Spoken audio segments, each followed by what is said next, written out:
9 years. It has been 9 years since I've been doing YouTube. That is insane. I knew, of course, I was going to do a big video on every anniversary I do. So for 9 years, I decided I'm going to redo a video I've done. I did an anniversary 5 years ago. That's talk about my top 100 favorite movies of all time.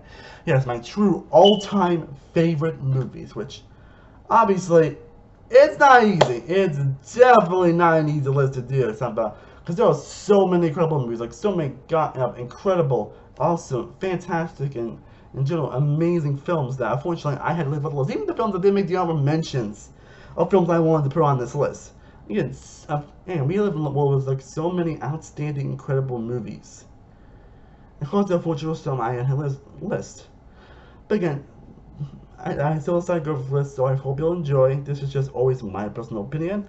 And also, side note, I did have put some ties on this list, and I also have decided to put some trilogies on this list because I want to be a little bit more varied on this list, or at least as varied as I can be. So, just let you guys know on that. But I did, and while I definitely took a lot of researching, I did put a definitive top 100 best films of all time. And again, this is just my personal opinion. It's just my personal list. Because there may be some movies that'll probably be low on this list, or some movies that you probably wouldn't think are like best of all time that I have on this list. But again, it just comes down to personal preference. It comes down to personal connection and enjoyment. That's just what it comes down to, honestly. So, and I don't say if you see what some films on this list, you probably will get where I'm coming from, what I'm saying. But I still hope you'll enjoy the list. But in the end, I still hope y'all enjoy me discussing my favorite movies of all time.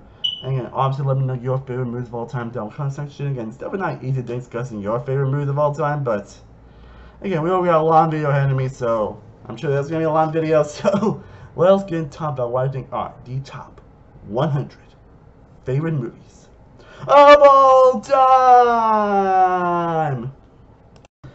Like I said, there's so many movies I wanted to put on this top 100 list, and there have been a lot of rough choices. Even the films that didn't make the missions about to talk about, there are a lot of movies I wish I could have put on the list, but again, these entries are in no any particular order, but here are the films that I absolutely love and adore. They just did not end up making the actual list. Again, some of the choices were pretty hard and brutal, but here are the films that just did not make the actual list. Inside Out 2, Dune Part 2, Madagascar, Toy Story 4, Corpse Bride, Ratatouille, Mad Max 2, Fury Road, Space Jam, Pride and Chunky, The Wedding Singer, Austin Powers 1, Scream 2, The Truman Show, The Green Mile, Barbie and Oppenheimer, The Sixth Sense, American Psycho, Who Framed Roger Rabbit, Predator, The Hunchback of Notre Dame, The Big Lebowski, yeah, that one's going to be 1,000 views on that, Men in Black, Hercules, Sky High, Waves, Rush Hour, Mulan, American Pie, Tarzan, The Iron Giant, Castaway, Gladiator, Memento, The War of Tenenbaums, Treasure Planet, Dawn of the Dead, Lost in Translation, Dodgeball, The Bourne Trilogy, the SpongeBob SquarePants movie. That one was definitely a big on this list. Superbad, The Simpsons movie, The Descent, Rocky Balboa, Definitely Maybe, Ponyo, Forgetting Sarah Marshall, Kung Fu Panda 1 and 2, X-Men First Class, Fast 5, Tropic Thunder, Silver Linings Playbook, Skyfall, The World's End, John Wick, The Tale of the Princess Kaguya, The Babadook, The Wind Rises, The Wolf of Wall Street, Creed, Deadpool, Popstar, Never Stop, Never Stopping, Killers of the Flower Moon, The Prince of Egypt, Encanto, Mission Impossible Fallout, Singing in the Rain, Pirates of the Caribbean, Curse of Black Pearl, Minority Report, Insomnia, Kill Bill, Brokeback Mountain, Chicken Run, Wallace and Gromit, Sin City, Meet the Robinsons, Lars and the Real Girl, The Social Network, I Love You Man, Fantastic Mr. Fox, Gone Baby Gone, Bridesmaids, Warrior, Mission Impossible Ghost Protocol, The Avengers, The Cabin in the Woods, Django Unchained, Jackie Brown, The Spectacular Now, Prisoners, 21 and 22 Jump Street, Annihilation, Brigsby Bear, Disasters, The Gift, Kingsman, Blade Runner, Casino, The Peanut Butter Falcon, The Iron Claw, and the one that just barely, I would say, is 101 on this list is the Before trilogy. Before Sunrise, Before Sunset, and Before Midnight. Again, these are all incredible movies. Movies I rewatch constantly, movies I absolutely adore. And the fact that some of those did not make this list is definitely a crime, but I still do love all those movies, so. Okay, got a lot to talk about. Some I'm not getting for questions more than others, but let's get into the big list. Yeah, it's funny I did a video on the High School Musical trilogy, and it kicks off this last 100. I'm not talking about too much about this because I already also did a video on High School Musical. If you guys want to check that out.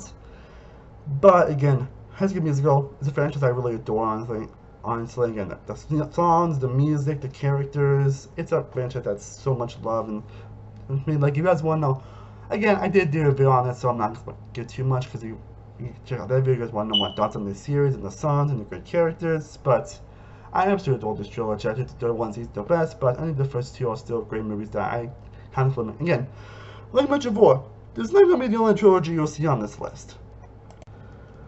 Yes, I got the original Halloween at number 99. Like I said before, again, this list wasn't easy, honestly, so bear with me, and maybe some classics are a bit lower on this list, but again, I don't know what type of Halloween hasn't already been said. It is an incredible movie, a fantastic classic use of a slasher. Again, Mike Myers is still one of the best killers and best horror villains of all time. Again, and despite all balance of the best with the Halloween franchise, like, I don't think any films came close to the original set of this movie. Again, definition of a slasher done right. Laurie Strode's still one of the best final girls in film horror movie history. Some fantastic characters, great skills, great scares. Best effective use of a slasher yet. I don't think I need to say any more about Halloween. I don't think the film original was going to be on the list until I rewatched it when Wonka came out last year. Was it last year already? Damn.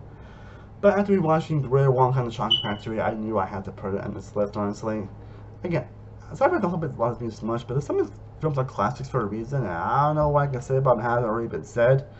Rare Wonka Chocolate Factory is one of the most weird, insane movies of all time, with some great songs. Gene Wilder delivering one of the best performances in Willy Wonka. Gets some of the most insane, crazy moments out there. Some really interesting lore, if you really think about it. One film that's very colorful on the outside is very dark on the inside. But it still turns out fun to recall with some pretty touching moments. It's just a film that puts a, by all its weird themes, it puts a big grin on my face.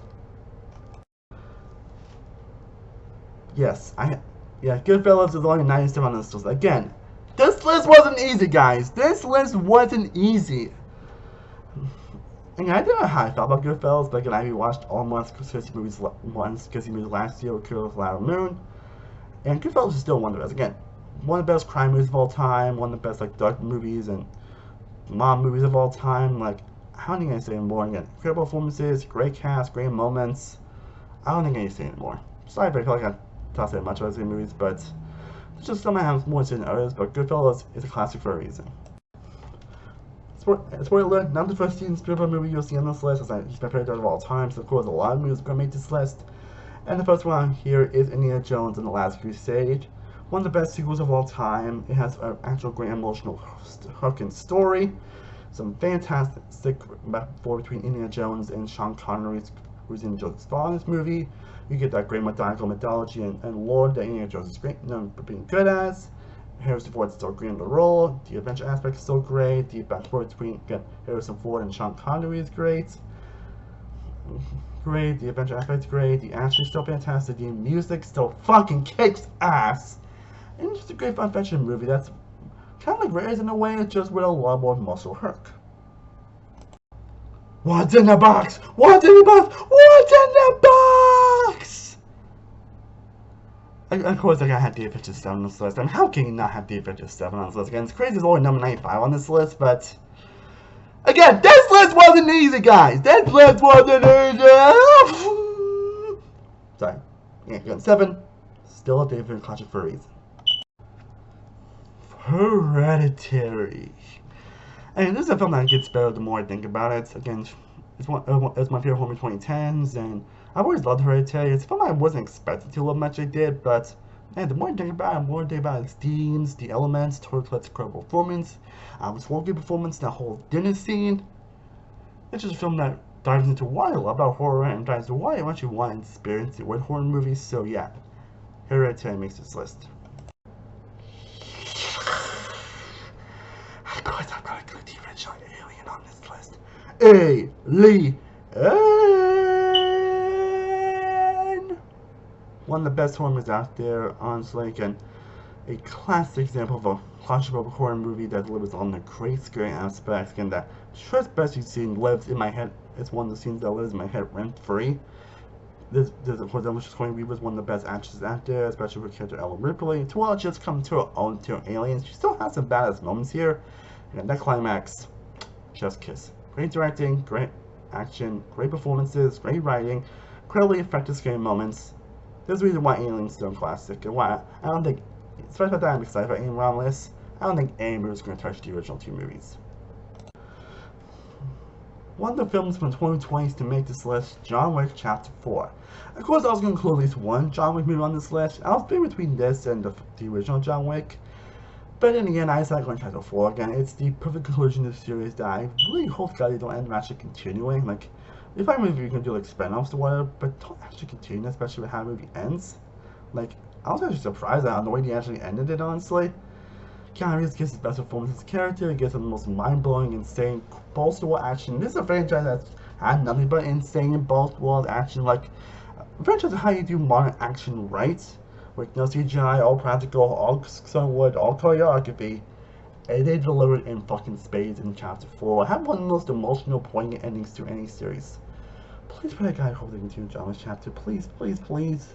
Like, I'm definitely stuff about Arena, obviously, or whatever spin-offs they have in his universe. Like, you tell stories in his universe, just don't bring back John Wick, please. But knowing Hollywood, I wouldn't be surprised if that in the case. Now we get the first superhero movie that's going to make this list. Spoiler, there'll be a lot more superheroes on this list. The Suicide Squad. Again, the only DCU movie to make this list, despite the up and downs in the universe, managed to get some great movies, but only one managed to make national films of all time. And this is probably the best James Gunn movie out there. It's James Gunn to the F100% degree, and for good reason.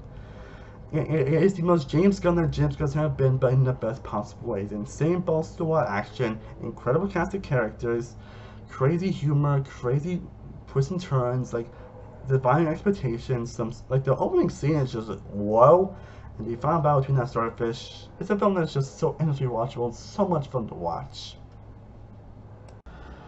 Blade Runner 2049. Again, not the only Denis Villeneuve movie you'll see on this list, because honestly, the guy is an absolute mastercraft. I think a few of his movies were in my honorable mentions. And Denis Villeneuve definitely is a masterclass that's worked for a goddamn reason. He is truly an incredible filmmaker with incredible work.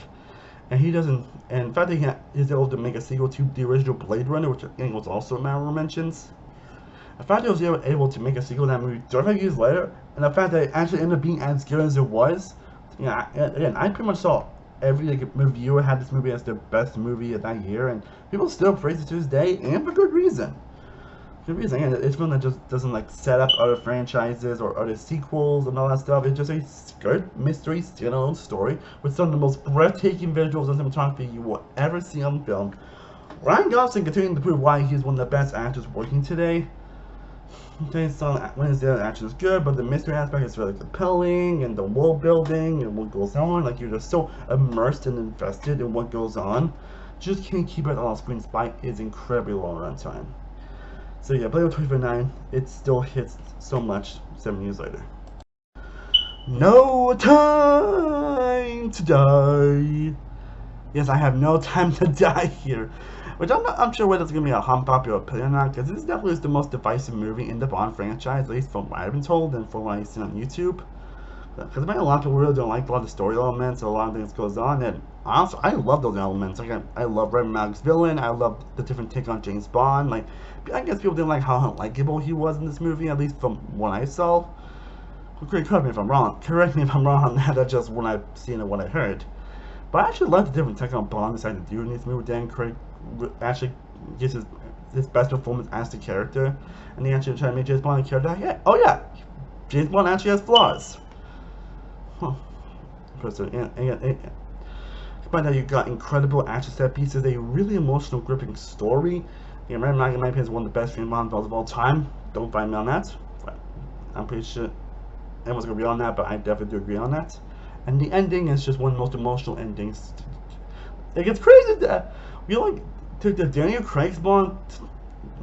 It's crazy that I only took this to 2021 for us to actually get an actual end to a Bond character, an actor playing James Bond. Like, it's crazy it took that long to end someone's run as the character. Because you really think about it, none of the previous Bonds had a true ending, but this one did, and it was satisfying. It was emotional, it had some surprising moments. I just love every aspect of this movie. It's definitely a top 2 Bond movie. Like I said before, now last year I actually watched the entirety of Martin Scorsese's filmography.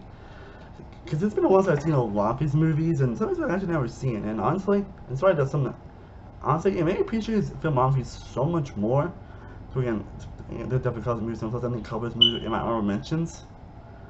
Post Call of Duty made this list, but the first one being The Departed, which is against a film I forgot how much I love the Toby Watches series movie. Like, again, gripping sequences, incredible performances from his cast, one of the most surprising endings out there, some of the most surprising moments in film history. It's a movie that just hits so much.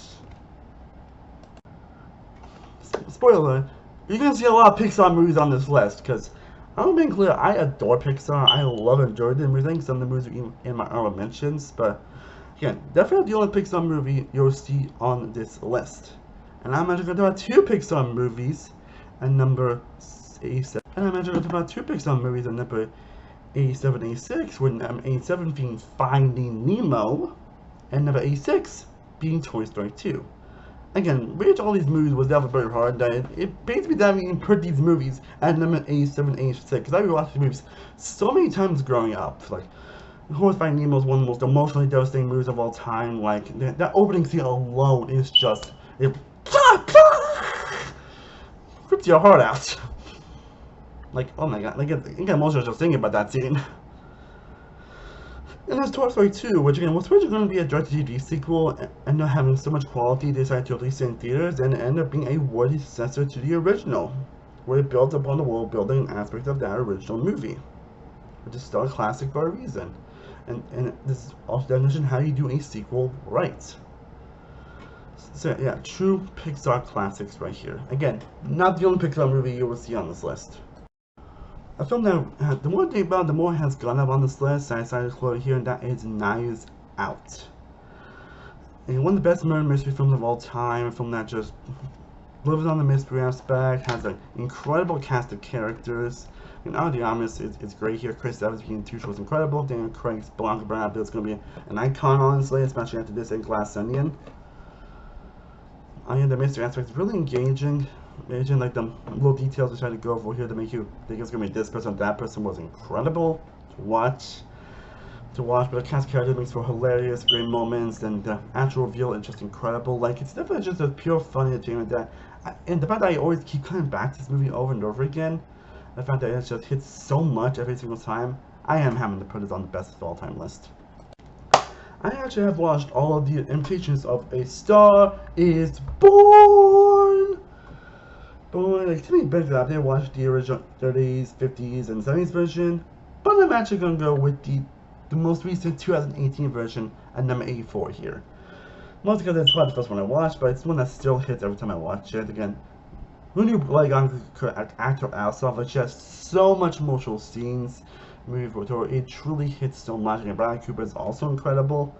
And so while some storylines may be kind of cliche or we've seen before, it's really the directing of Bradley Cooper that makes this movie really stand out and elevates so much of the genetic material. Right now, you actually do care about them as a couple, you do want them to succeed. And also, I still listen to the soundtrack to this very day. The soundtrack is still goddamn killer. Like, killer. The soundtrack here is just chef's kiss. Here, like Shallow, I still hear constantly at karaoke, and occasionally I would hear I'll Never Live Again there as well. Like the songs here are just outstanding, and the ending, it still hits me. But yeah, overall, an incredible remake, and even though Master wasn't actually as good as one, I'm more excited to see what Brad Cooper does as director next. And now we get to the first and not only Edgar Wright movie on this list, and that's Hot Fuzz.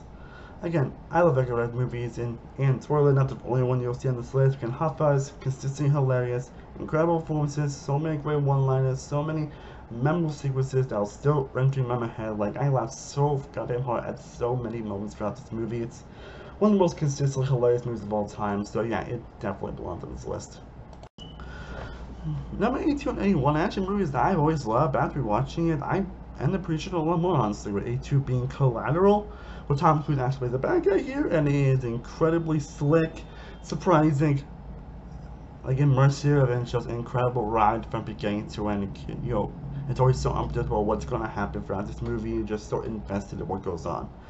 And A1 being Silence of the Lambs, which is where I only needs an introduction, is of course starring Hannibal Lecter, who's one of the best villains of all time, where Anthony Hopkins still gives his best performance in this movie, and it's one of the most intensely unnerving and scary movies out there, so of course it had to be on this list.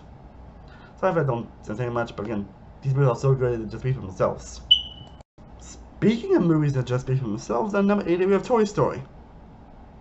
And the fact that it's number 80 is definitely surprising. And again, this list was not easy, my friends. This list was not easy. But on the game, I've mentioned how amazing the original Toy Story still is. Like, I mean, come on, it's Toy Story. One of the most beautifully heartfelt movies of all time. With some of the best interesting characters, with some best character arcs in any movie out there. Heartwarming, and just elements of what you can expect from Pixar, which, despite their up and down quality in 2010s, they definitely still prove from Inside Out 2 that that they can still have amazing emotions and incredible character arcs and just tug on the heartstrings. And the original Toy Story did just that, and still does to this day. Like, this is the reason why people still consider the original to be the best Pixar movie. And now we go from one story to another story, this time being an emotionally devastating live action movie, and that is Marriage Story. Yes, yeah, I Am Marriage Story at number 79, and this movie is just heartbreaking to deep breaky tea. That probably make much sense, but this movie is definitely heartbreaking. One course, like Adam Driver and Scarlett Johansson give some of their best performances in this movie. Like, they probably give some of the best performances, prove that they have incredible talent that can relate with so much pure emotion and like storytelling, what they're going through, and divorce and everything is just pretty tragic, and a lot of the real elements that come from being divorced and just losing a lot of love from each other and everything. Like that fight scene, which it's weird that people who use that fight to describe, oh, this is not real acting. Like, really? Yeah, there was a time when people considered that fight scene, which is probably the most iconic scene in this movie, and one of the most emotionally gut-punch scenes of all time. Like, oh, this is not acting, this is just yelling, this is not true acting. That was weird that was a thing when this movie came out, but yeah. Marriage Story is still fantastic, has so many beautiful moments. Like that scene when Adam Driver actually sings, like, another scene that lives rent free in my head. Now we go to that Pixar movie. Yes, we're going to have talking about 4 Pixar movies already. But yeah, next up we have Coco. I've always loved Coco, but I feel like the more I've watched Coco, the more it has gone up on my ranking. I don't know, maybe because I'm always just a sucker for like good message about family. And this one has that message went all over, but of course without being too shoved in your face. Honestly, and the message it has for the music and family and living your dreams and all the hardships about life. Like this is Pixar at the top tier emotion again. And a lot of people were really excited for Coco because they thought it was a rip off the book of life, but it ends up being, and it's one thing that's got a lot more love in recent years, and for good reason. It is a truly beautiful movie with incredible animation, some of the most beautiful animation Pixar has done, which is saying something. Miguel being one of the best protagonists in this scene, and an actual good twist villain, an actual interesting twist villain, and just so many great back and forth, and just it's just me that always just puts a big man face and always just grabs heartstrings and just I really stop doing that, but yeah, Coco's just, and yeah, again, that scene of Lloyd saying "Remember Me." Oh my god, I'm getting tears just thinking about that scene. But yeah, Coco, another Pixar masterpiece. The Matrix, and I'm saying 7. Yeah, I don't think I can say more. Like, it's the fucking Matrix. The Matrix! And we didn't actually have this movie about the Matrix, but we got the first MCU movie on this list, which I'm pretty sure none of you are surprised that the MCU was going to make this list, because after I love the MCU, at least I love their, in the fact that they've been so up and down, honestly, since at the end game, but they can still pull up some bangers, which you definitely will see on this list. But at 76, we got Captain America: The Winter Soldier, which was going to be like the true game-changing film in the MCU at the time, and for good reason. Because it has a more interesting tone, a more serious tone, until it could have a little bit more stakes involving like certain characters. It still hits with the incredible action set pieces, great character moments, great back and forth between a lot of casts.